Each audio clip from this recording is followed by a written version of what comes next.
Okay, so now we are ready for step 3 excuse me, of the watercolor, and that is to paint your ground.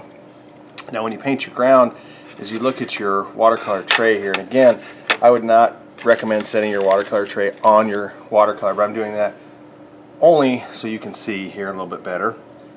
The two colors that activate, and what I mean by activate is I'd put water in, is black and blue.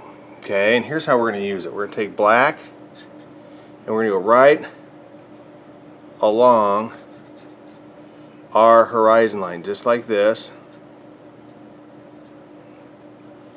and get pure black as we go here. Just like this. And then we're going to extend that black down just a little bit. We're going to add water to it. Maybe a little bit more black here. And it's just going to be a back and forth motion here, just like this. And you can have areas that are still white and some streaky areas that are black like this, and that'd be fine. And if you want to, you can take your black and go right up at the top here and kind of darken that horizon line like that. So your ground should not take you very long. Okay. Now today you can only paint your ground if your sky is already dry, 100% like you did your sky yesterday.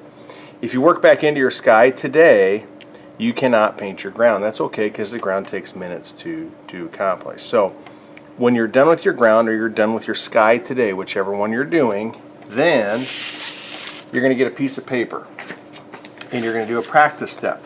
And this practice step is practicing trees. So when we think about trees, these are going to be detailed trees that are in the background of our watercolor. So like we're talking like these little trees back here, these little skinny little trees.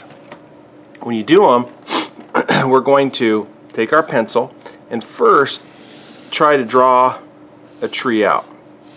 When we're drawing this tree, I want you to try to draw it like you would if you're painting it. Okay? And that means you're holding it like a pencil. You're not moving your fingers, you're not moving your wrist, you're pushing from your elbow. So I'm pushing out from my elbow and trying to create that shape. Okay?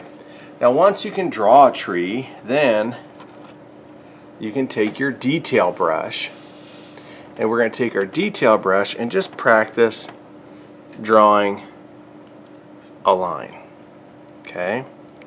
And what we're looking for is a thin line. So thinner than that, that's too thick. So we're going to try to get this a little bit thinner. Show you I'm getting my black here. And we're going to try to make that black line super thin, about as thin as what our pencil mark was. Like that one right there is like perfect. If you can consistently do that over and over and over again, then you are ready to start to try practicing painting trees. So notice my brush is straight up and down, my hand is not moving, my fingers are not moving, I am pushing from my elbow. And what I'm doing here is I'm opening and closing. My hand is on the table and I'm opening and closing like a door, where the tip of the brush is just barely hitting the paper, and then I'm taking it out like this to make my tree. And the rest of the period, you're just going to continue to practice these thin trees on practice paper. Okay?